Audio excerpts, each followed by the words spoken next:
Nós vamos terminar agora esta questão do reset. Eu não sei quantos resets vocês já fizeram na vossa vida ou têm pensado fazer. Nós estamos agora a andar para o fim do Evangelho de João. É uma aventura e se calhar vou ter que pedir perdão a cada um de vocês por abordar o Evangelho de João em 3 vezes. Mas nós estamos a andar, a tentar acompanhar a vida deste homem Nicodemos. Lembram-se onde terminámos de manhã? Cada um foi para a sua casa. Nós iremos mais daqui a pouco. Mas o que terá acontecido na vida deste homem durante estes dias? A resposta dura que ele ouviu, que tu também és da Galileia.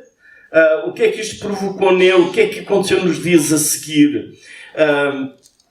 Eu não tenho o comando. Posso puxar um pouco mais à frente? Para ir vendo.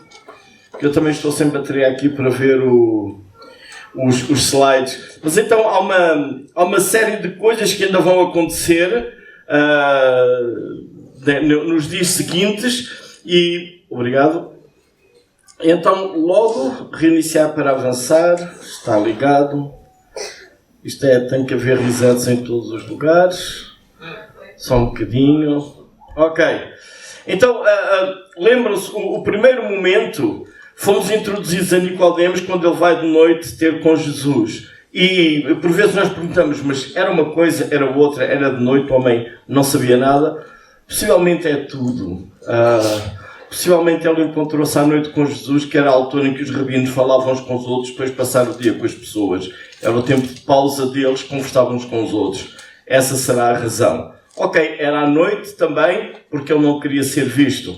Essa será a razão. Mas talvez João pega nestas questões todas que aconteceram realmente e pega na ideia de que, de facto, para Nicodemos também ainda era noite. E há uma progressão no Evangelho, não só na vida de Nicodemos, mas na minha vida, na tua vida, à medida que nós percebemos o Evangelho. E eu quero que vocês notem que quando lemos aquele versículo do fim do Evangelho, porque é que João escreveu o Evangelho? É porque ele quer que o Evangelho seja lido. Lido no sentido de ler para compreender, para quem está numa noite da vida, à medida que vá lendo, vá percebendo quem é este verbo encarnado. E finalmente possa compreender a luz da vida e que dá vida. E talvez uma coisa que vocês podem fazer, estivemos esta tarde a falar um pouco como partilhar o Evangelho, é convidar alguém para ler o Evangelho de João contigo. Fazer este progresso com alguém. Sentar-te ao pé dele onde ele está. Num sítio de escuridão, de solidão, de dor, de mágoa. E convidar-te a ler o Evangelho de João. E à medida que progrida na leitura, dá tempo para ele progredir no conhecimento, nas lutas, nas perguntas, nas questões, nos resets, tem que ir afinando, tem que ir fazendo, ajustar a sua mentalidade à medida que ele vai percebendo quem é Jesus. Talvez Nicodemos, este personagem que anda aqui, eu gosto de olhar Nicodemos andar num pano de fundo atrás do Evangelho. Talvez aquele meio que João usou para ser eu, seres tu, ou um amigo teu, que tem necessidade de ser confrontado com o Evangelho. E vai passar por lutas. Se calhar vai chegar um dia e saber perguntar quem é Jesus. Talvez um dia ele vai ter a experiência com alguma confiança, vai partilhar. E em vez de ser encorajado a seguir Jesus, houve uma reprimenda, como Nicodemos ouviu. E as coisas parece que nem melhoram. As coisas vão piorando. Então, o que nós temos a seguir...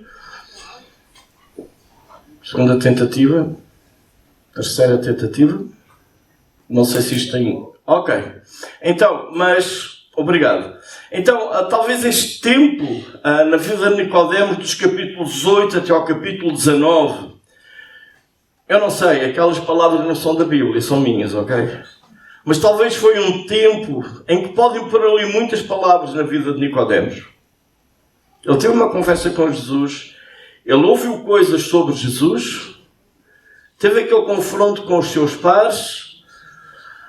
As coisas continuam a rolar, mas talvez aquelas palavras, avaliação, reflexão, ponderar, relacionar eventos com eventos e tomar decisões. Se calhar isso ficou muito tempo na vida deste homem Nicodemos. Eu acho que é melhor fazer assim um aponto para a mesa, que isto não funciona e eles manualmente passam. É? Ok, então, algumas coisas que ainda aconteceram, e temos ainda, lembram que João usa essa expressão sinais, e nós temos no capítulo 9 este dilema da luz. Trevas, luz, é uma coisa que João usa. E chegados aqui ao capítulo 8 e 9, nós temos essa questão da luz, e o que é que nós lemos? Jesus faz uma declaração em que ele próprio é a luz do mundo. Eu sou a luz do mundo, quem me segue não andará em trevas, pelo contrário, terá a luz da vida. E notem aqui como temos de novo a associação entre o conceito de luz-trevas e alguém que está morto e passa a ter vida. E isto não é apenas o ensino que Jesus dá. De novo, João relaciona estas questões daquilo que Jesus diz com aquilo que Jesus faz. E se Jesus diz que é a luz da vida, ele vai demonstrar que ele é a luz da vida. E o que é que temos? Temos logo a seguir o caso de um cego que não tinha luz, porque não via. E fica aqui agora a pergunta: qual é o sinal, qual é o milagre que acontece na vida deste homem? O que é que ele vê? Nós sabemos que o cego passou a ver, certo? Mas notem, o que é que este cego viu? Ele não apenas começou a ver as roupas bonitas, elegantes que os fariseus traziam, que ele antes não via porque era cego, mas ele viu uma coisa: este homem, se não fosse de Deus, não poderia ter feito isto comigo. E esta é a luz da vida que alcançou o cego. E fica na minha mente a pergunta: qual foi o milagre de visão que o verbo da vida operou neste caso? Foi o cego passar a ver as cores das roupas que as pessoas usam? Ou o cego passar a ver quem é aquele que tocou a vida dele? Porque há um contraste brutal. Chegamos ao fim da narrativa e o que é que nós lemos? Alguns dentre os fariseus afirmavam que viam. E sabem o que é que Jesus lhes diz? Se fosseis cegos, não terias pecado algum, mas porque agora dizeis, nós vemos, subsiste o vosso pecado. Eles eram cegos, porque insistiam em ser cegos. E estas histórias devem ter chegado aos ouvidos de Nicodemos, sendo ele também um fariseu. Mas a coisa não para. Além de um cego ficar a ver, há um outro problema que ainda vai surgir. É que Jesus tinha um amigo que se chamava Lázaro. E Jesus, além de dizer que, aliás, 7 pronunciamentos há no Evangelho de João que Jesus diz: eu sou, eu sou. E agora ele diz: eu sou a ressurreição e a vida. E temos um novo dilema. Falar é fácil. Lembram a crítica dos fariseus? Eles dizem, mas não fazem. Pelo contrário, Jesus diz: eu sou a luz do mundo. E dá luz a um cego. Ele agora diz que é a vida. E o que é que vai acontecer a seguir? E de novo aqui a questão. Eu sou a ressurreição e a vida. Quem crê em mim, e temos o tal dilema do crer e crer, mas quem crê em mim, ainda que morra, viverá. E todo o que vive e crê em mim não morrerá eternamente. Fica aqui uma pergunta incomodativa que obriga a nós fazermos uma avaliação na nossa mente. Sabe, nós temos um problema. Eu não quero criticar a vocês nem a mim. Mas Nicodemos era um religioso. Ele conheceu o Antigo Testamento melhor que nós. Quase de certeza. Se não Nicodemos chegasse aqui, acho que ele ia nos cantar o Antigo Testamento. Ele ia saber tudo, muito mais do que nós. Mas ele sabia alguma coisa? Lembra-se que Jesus disse: tu és mestre em Israel e não sabes estas coisas. Porque a mente dele estava toda formatada em preceitos de homens, de religiões, focado nele próprio, no seu egoísmo, no seu status, tal e qual como nós. Esse é o problema do nosso coração. Sim, ouvimos o Evangelho. Sim, talvez um dia entregamos a nossa vida a Jesus. Mas até que ponto o céu diz que eu sou inteiramente dele?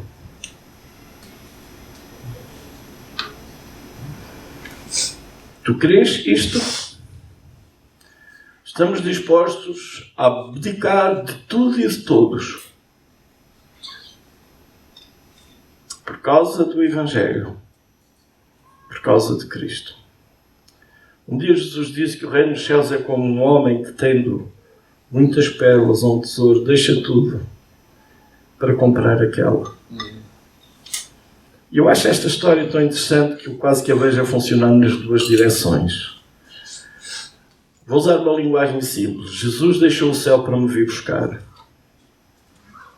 Eu acho que o que é esperado é eu deixar a terra para o encontrar. Entendem o que eu quero dizer? Estar desprendido de mim, dos meus gostos, dos meus desejos, das minhas ambições, das minhas manias, dos meus orgulhos e das minhas vaidades. E ele ser o meu tesouro. E os medos, os pânicos que eu tenho por causa dos meus problemas. Deixar que este Deus que cura começar. Talvez nestes dias que houve do capítulo 8 ao 19, Nicodemos lutou com isso. Agora não sei se eu estou a falar de Nicodemos. Talvez estou a falar de mim, talvez estou a falar de ti, talvez estou a falar de conversas que tenho tido com muita gente ao longo dos anos. Mas então aqui a história continua e temos este cego agora que diz que vê e fica a questão que os fariseus não veem. Jesus é a vida e ele prova isso dando a vida a Lázaro.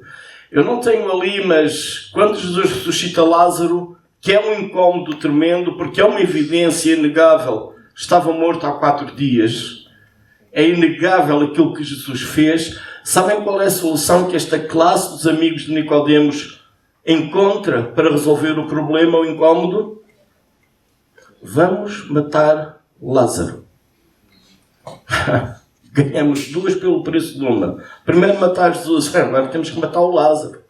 E temos que ser rápido, senão vamos matar a população toda, não é? E as coisas precipitam-se. Estou a saltar uns capítulos em João em que Jesus fala aos seus discípulos, mas aí Lázaro, Nicodemos não está tão presente, mas tudo se precipita, Jesus é preso, é crucificado e ele morre. E chega o versículo 38 do capítulo 19, e eu fiz batota de novo, não pus isto a contar. Sabem o que é perdão, não sabem? E graça.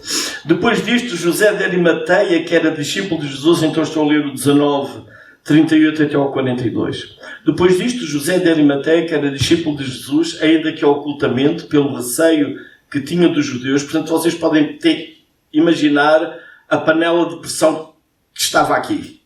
Ok?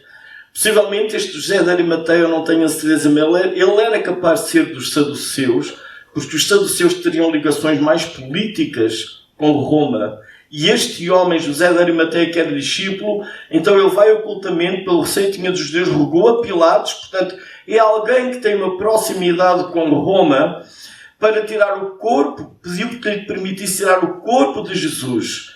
Pilatos lhe permitiu, então foi José de Arimateia retirou o corpo de Jesus. E também Nicodemos, aquele que anteriormente viera ter com Jesus à noite, foi levando cerca de 100 libras de composto de mirra e aloés.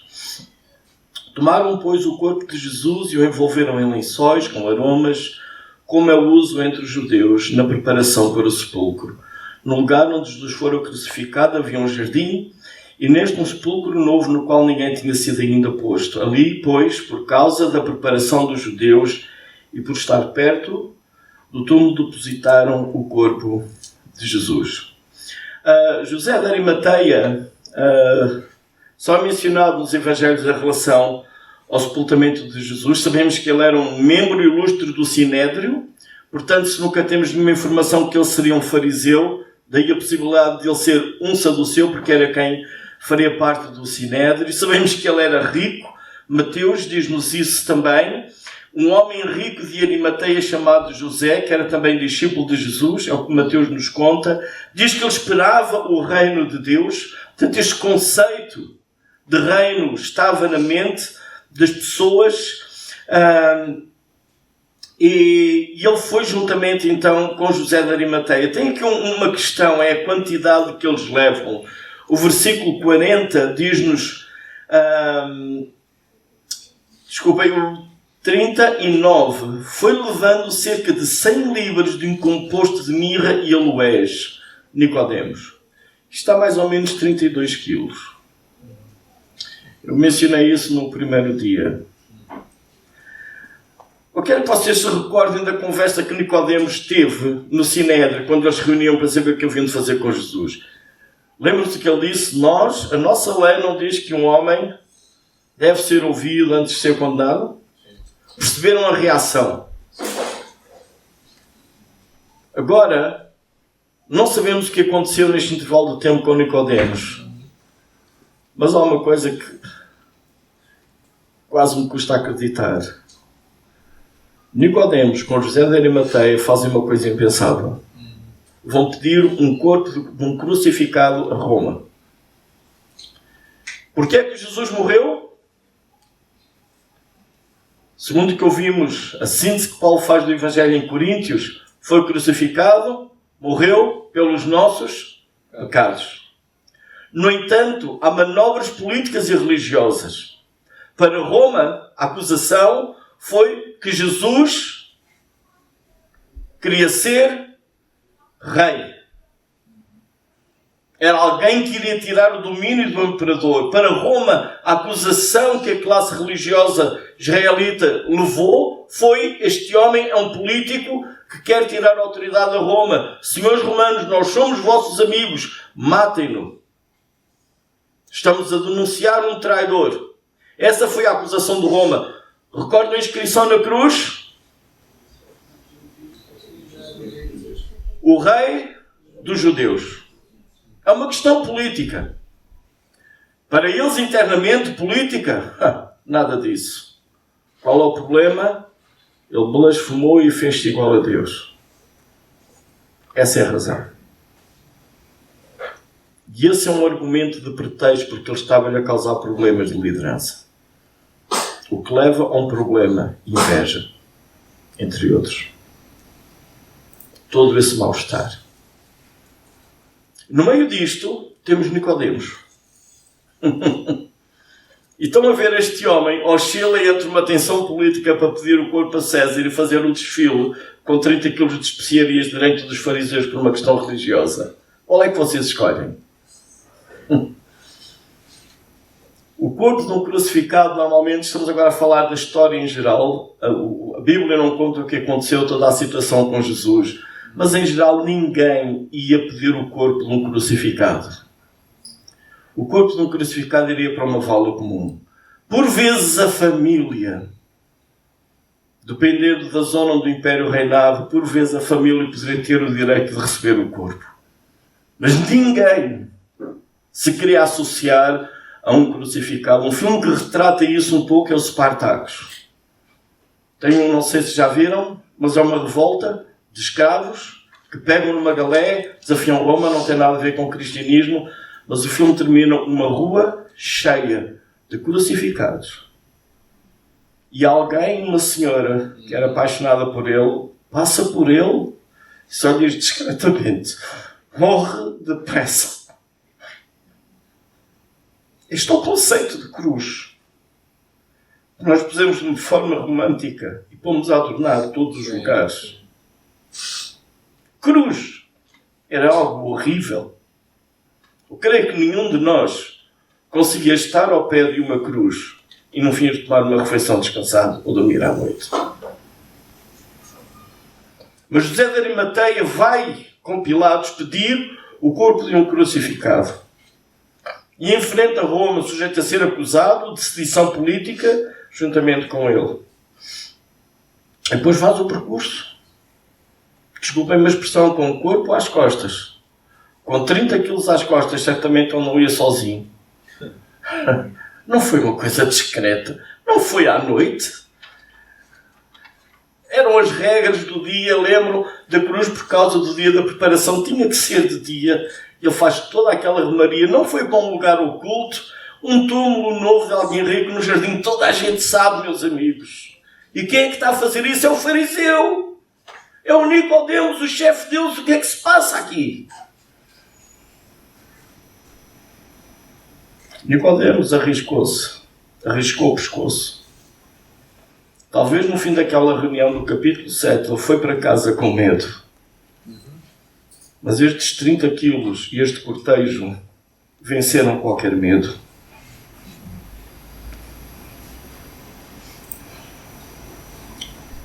E há muitas coisas que nós temos um problema na nossa fé. É o medo.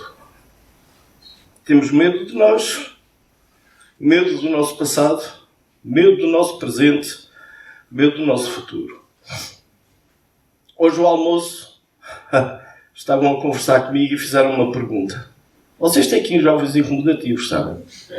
Um arranjou uma maneira de lermos o capítulo 23 de Mateus. Outro fez uma pergunta a mim. Qual foi a maior dificuldade? Perguntou-me há quanto tempo eu estou no ministério. Eu não sabia, fiz as contas, mas deve dar mais ou menos 40 anos.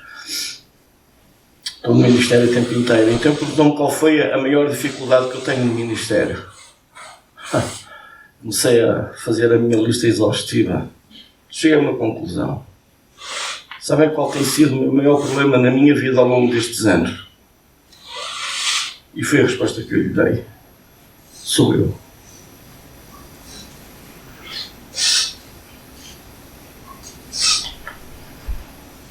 O meu maior problema ao longo destes anos não é a minha saúde, não é a minha família, não é a igreja, não são os meus amigos ou os que me desprezam. Nem tão pouco é o diabo, porque meu Deus é maior que o diabo.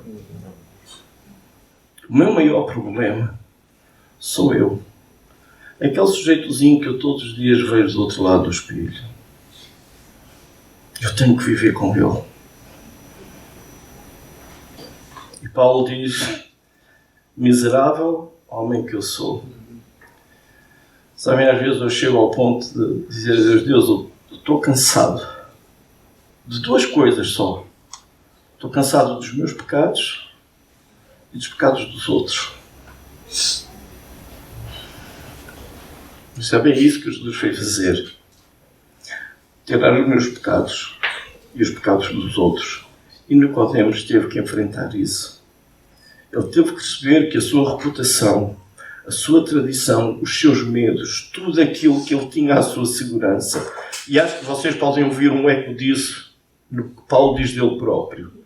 Aquilo que para mim era lucro, eu desvalorizei. Possivelmente neste cortejo de 32 kg de especiarias, Nicodemos venceu o medo. De ser expulso dos fariseus, de ser preso, de ser humilhado, de ser sei lá o quê. Queria ler para vocês uns versículos. João escreve: ora, o medo produz tormento. Aliás, ele começa antes. João 4,18, primeira carta. No amor não existe medo. Antes, o perfeito amor lança fora o medo. Ora, o medo produz tormento. Logo, aquele que teme não é aperfeiçoado no amor. Se foi curiosidade ou dúvida teológica que levou Nicodemos à noite a falar com Jesus, é um amor e uma devoção que o leva a fazer aquele cortejo, aquele caminho, num ato que eu creio e entendo de uma adoração explícita. Não é uma adoração emocional, não é uma adoração, é uma adoração consciente, de entrega, em que ele decide atravessar a cidade de Jerusalém. Ele decide andar a pé, dá nas vistas.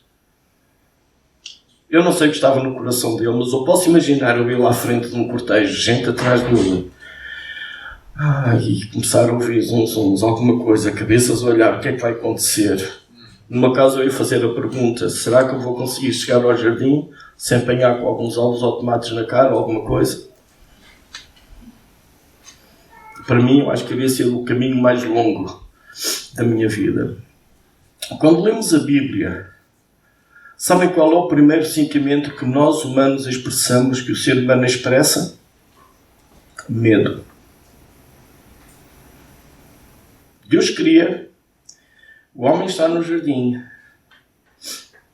põe na boca o que não devia, o Senhor pergunta, Adão, onde estás? Sabem qual é a resposta? Ouvi a tua voz no jardim, porque estava nu, tive medo e me escondi.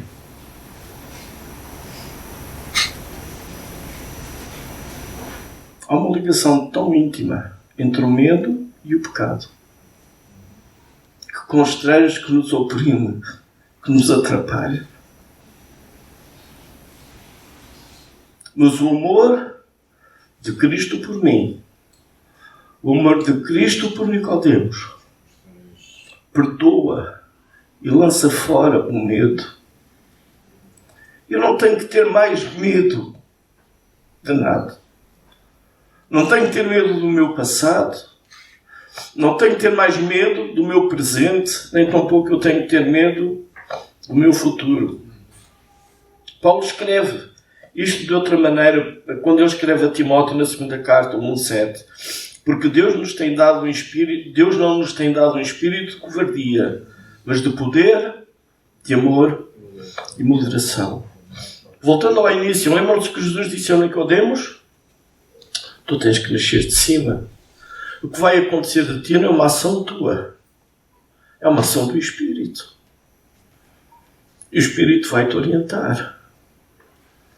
E agora Paulo escreve a dizer que Deus não nos deu um dia um espírito de medo, de covardia. Nos deu um espírito de amor, de ousadia, de moderação, de domínio próprio. Eu não sei onde tu te encontras neste momento da tua vida. Mas eu acho que já me encontro no momento do meu sermão, não é? Para terminar. Mas eu queria que tu pensasses nestes, pelo menos estes 3 momentos da vida de Nicodemos. Ter que afinar as ideias que ele tem acerca do que ele diz que é o Evangelho, de que é o ambiente religioso, do que é a igreja, do que é tudo isso. As ideias populares que nós cultivamos e valorizamos e aquilo que salta das Escrituras e que é verdade. Quando eu digo que eu sou de Cristo, o que é que isso significa de facto para mim? Que medos, que ansiedades há no teu coração hoje? Tu consegues fazer uma lista disso? Dos teus medos? Faz uma lista. E antes de as ter compilados, passa pela cruz e pega nessa lista e deixa lá. Deixa aquilo que te atrapalha ali. O teu valor, a tua reputação, quem tu és, não é aquilo que eu digo de ti. Não é a maneira que eu te cumprimento que te faz importante. Não é o ser gentil ou agradável contigo que faz de ti alguém especial. Que faz de ti alguém especial, Deus que decidiu criar-te à sua imagem e semelhança. E criou-te 2 vezes. Criou-te ser humano com matéria, um ser humano em Gênesis. Criou-te. És criação dele. Mas fez também de ti uma nova criatura pela redenção que é em Cristo Jesus. E tudo o resto, deixa. Não estou a dizer para ser desleixado, pedires o emprego, deixares de pentear, não, lava os dentes, faz essas coisas todas, continua a cuidar de ti, faz exercício, vai de férias, aproveita, glória a Deus por tudo isso. Mas isso são as outras coisas vos serão acrescentadas. A chave é: buscai primeiro o reino de Deus e a sua justiça. E nós temos uma tendência brutal de fazer esta inversão. A nossa prioridade é buscar primeiro todas as outras coisas e orar a Deus que as outras coisas venham. E quando as outras coisas vêm, nós então aí somos os super-heróis. E um dia as coisas falham.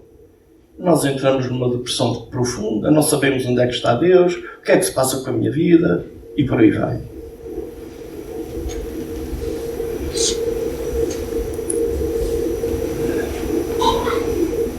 Não sei onde é o botão no teu coração para o reset, mas faz isso.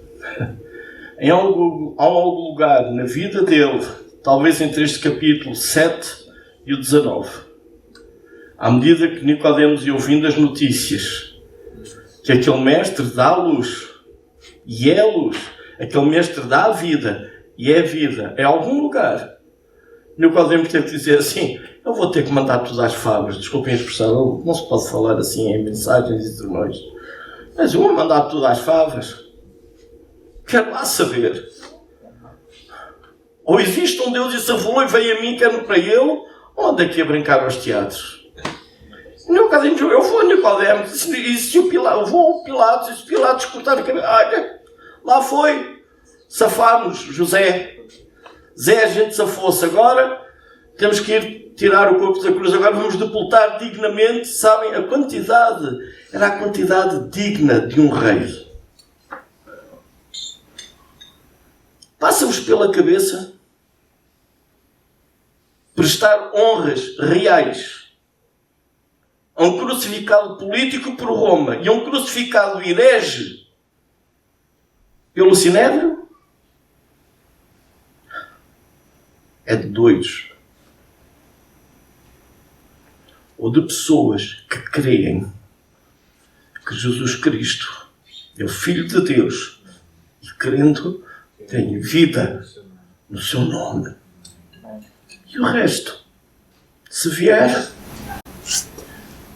glória a Deus. Se não vier, glória a Deus. Lembra o que disse Jó? Deus deu, Deus levou. Sabem o que diz Paulo? Se vivemos, para o Senhor vivemos. Se morremos, para o Senhor morremos. Somos dele. Faça um reset. Deus vos abençoe. Eu vou orar. Senhor,